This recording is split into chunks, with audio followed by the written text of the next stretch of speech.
how the transfer happened, Richard, or how the negotiation happened?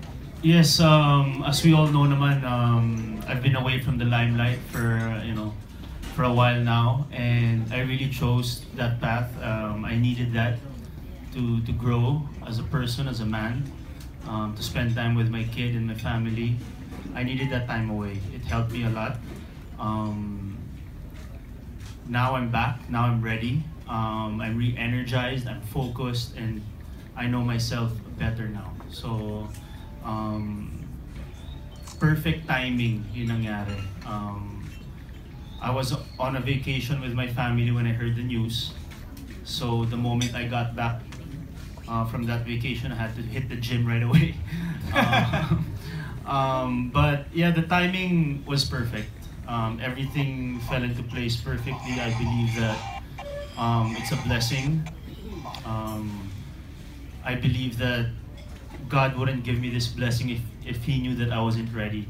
And He gave it to me now because I'm ready. And that time away from the limelight helped my character and helped build who I am today. Pero nung in-offer sa'yo to, Richard, did you immediately say yes? Or medyo nag-isip-isip ka muna and ask for time to think about it?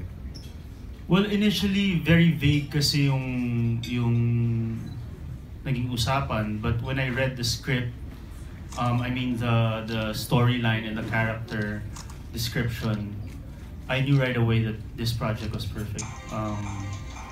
To be portraying a vampire was always been a dream of mine as an actor, and doing something like this as my first project for ABS-CBN, I think is a really good path for me.